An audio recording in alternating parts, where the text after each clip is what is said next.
नमस्कार। आकाशवाणी देहरादून बटे प्रस्तुत छिन गढ़वाली में प्रादेशिक समाचार।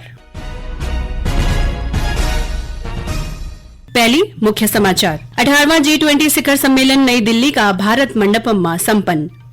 प्रधानमंत्री नरेंद्र मोदी ने ये वर्ष नवंबर में G20 नेताओं को वर्चुअल सत्र को आयोजन को प्रस्ताव रखी। मुख्यमंत्री पुष्कर सिंह धामी G20 का सफल आयोजन का वास्ता देशवासियों थे बधाई दीन। प्रदेश में आज भारत रत्न गोविंद बल्लभ पंत की जयंती पर विभिन्न कार्यक्रम आयोजित कर उन्हें श्रद्धांजलि दी गई। और राज्य में वर्ष 2025 तक कृषि और उद्यान का उत्पादन थे दोगुणीकरण को लक्ष्य रखे गए।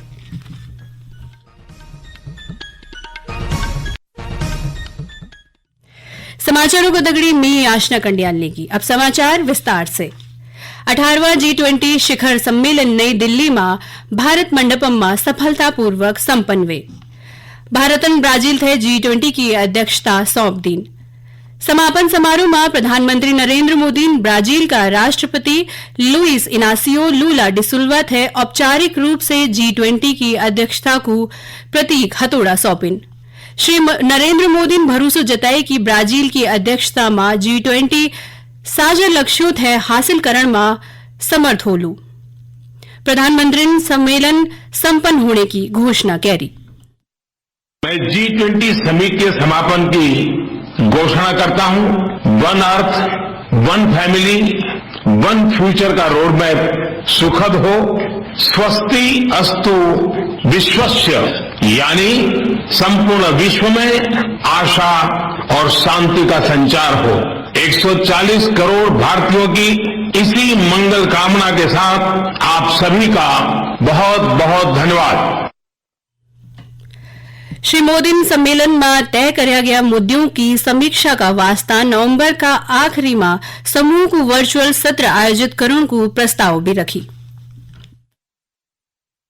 इन 2 दिनों में आप सभी ने अनेक बातें यहां रखी हैं, सुझाव दिए हैं, बहुत सारे प्रस्ताव रखे हैं। हमारी ये जिम्मेदारी है कि जो सुझाव आए हैं उनको भी एक बार फिर देखा जाए कि उनकी प्रगति में गति कैसे लाई जा सकती है।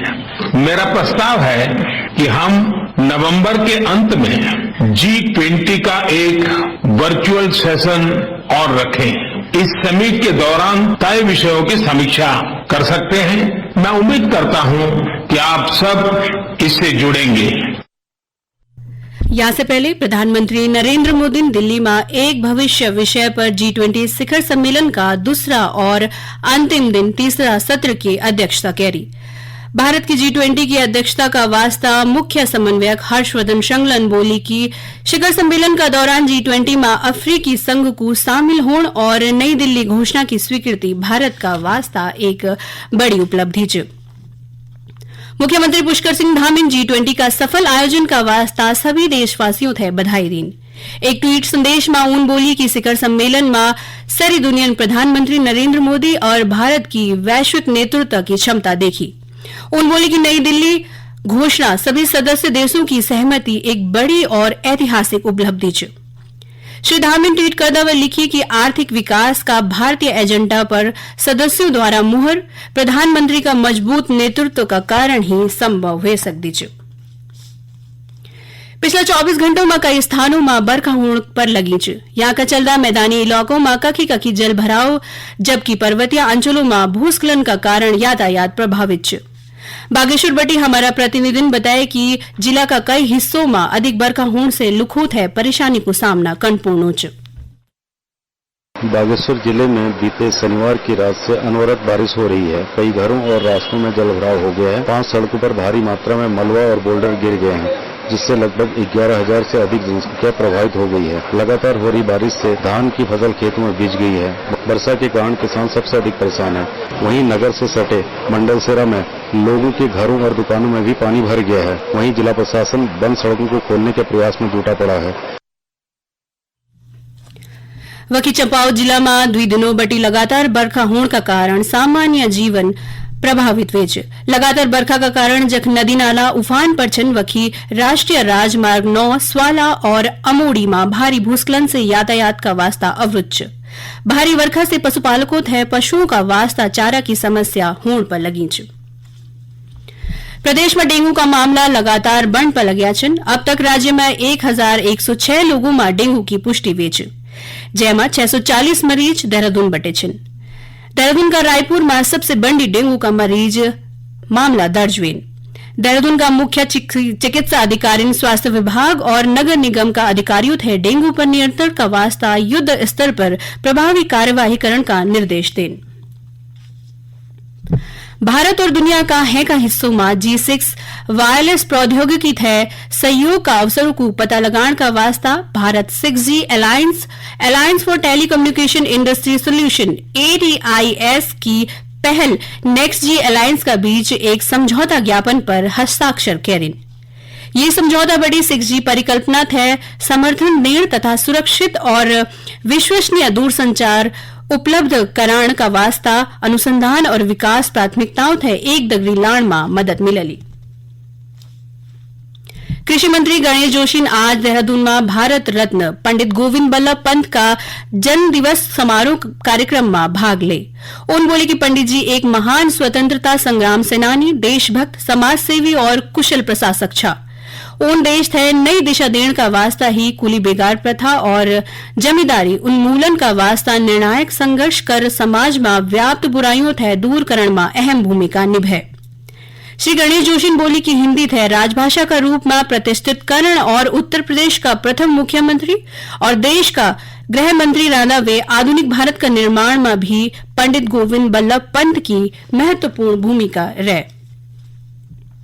आज प्रदेश भर में भारत रत्न पंडित गोविंद बल्लभ पंत की 136वीं जयंती पर विभिन्न कार्यक्रम आयोजित कर उन्हें श्रद्धांजलि दे और राष्ट्र उत्थान में उनका अतुल्य योगदान पर विचार गोष्ठियों को आयोजन करी। मुख्यमंत्री पुष्कर सिंह धामी नई दिल्ली स्थित उत्तराखंड सदन में उन्हें श्रद्धांजलि दे। चंपावत जिला में गोरलचोड़ स्थित नगर पालिका की अमृत वाटिका में पंडित जी की नवनिर्मित मूर्ति को अनावरण करी गई। ये दौरान विचार गोष्ठी को आयोजन कर पंडित जी का जीवन आधारित मूल्यों पर चर्चा करी गई। साथ ही नगर पालिका द्वारा स्वच्छता अभियान भी चलाए गए। वहीं उत्तरकाशी जिला में पंडित गोविंद बल्लभ पंत की जयंती का उपलक्ष्य में विभिन्न कार्यक्रमों को आयोजन करी गई। ये दौरान जिला का विभिन्न स्थलों में स्वच्छता कार्यक्रम चलाए गए और बड़ी मात्रा में कूड़ा एकत्रित करी गए। जिलाधिकारी अभिषेक रोहिला ने सभी लुखों से शहर थे स्वच्छ बनाने की अपील करी। वहीं बागेश्वर में पंडित जी का जन्मदिन थे धूमधाम से मनाए गए। ये दौरान जिला का स्कूली छात्रों ने सांस्कृतिक कार्यक्रम को आयोजन कर उन्हें श्रद्धांजलि दे। राज्य का अन्य हिस्सों में पंडित गोविंद बल्लभ पंत की जयंती का मौका पर विभिन्न कार्यक्रमों को आयोजन कर उन्हें श्रद्धा सुमन अर्पित करेंगे। राज्य का जैविक खेती का उत्पादन में चौथी बार पहलू पुरस्कार मिली। देहरादून में आयोजित कार्यक्रम में कृषि मंत्री गणेश जोशी ने बताया कि वर्ष 2025 तक प्रदेश में कृषि और उद्यान का उत्पाद थे दुगुणीकरण को लक्ष्य छ और ई दिशा में राज्य सरकार लगातार काम करने पर लगी छ। सरकार की जन कल्याणकारी योजनाओं की जानकारी देंदा वे कृषि मंत्री ने बोली कि राज्य में सेब काश्तकारों थे उच्च गुणवत्ता वाला पौधा उपलब्ध कराए जाली। उन्होंने बताया कि पिछला साल की तुलना में सेब का 12 लाख से अधिक डाला लगाए गए और जल्द ही राज्य में कृषि थे बढ़ावा देने का वास्ता छतों में खेती योजना को शुभारंभ भी करे जालू। उत्तरकाशी का टकनौर रैथल गांव में पारंपरिक सेलकुई मेला शुरू करेंगे। आज बटी यू सेलकु सोमेश्वर देवता मंदिर में बुग्याल बटी आया देवीय फूलों में देवता की डोली का दगड़ नृत्य शुरू हुए। मेला में आने वाला ग्रामीण फूलों थे प्रसाद का रूप में घौर लेगिन और वेका बाद अतिथियों थे देवीय फूलों थे भेंट करी की स्वागत करेंगे। साथ ही ढोल डमों की थाप पर क्षेत्रीय रासु नृत्य भी करेंगे। सेलकु मेला में पहुंचा गंगोत्री क्षेत्र का विधायक सुरेश चौहान बोली कि ये त्योहार लोक समृद्ध संस्कृति को प्रतीक छ। अब अंत में मुख्य समाचार एक बार फिर। 18वां G20 शिखर सम्मेलन आज दिल्ली में भारत मंडपम में संपन्न हुए। मुख्यमंत्री पुष्कर सिंह धामी G20 का सफल आयोजन का वास्ता देशवासियों थे बधाई देन। प्रदेश में आज भारत रत्न पंडित गोविंद बल्लभ पंत की जयंती पर विभिन्न कार्यक्रम को आयोजन कर उन्हें श्रद्धांजलि दे और राज्य में वर्ष 2025 तक कृषि और उद्यान का उत्पादन थे दोगुणीकरण का लक्ष्य रखी गए। यहाँ का दगड़ी गढ़वाली प्रादेशिक समाचारों को यू बुलेटिन संपन्न हुंदो च। नमस्कार।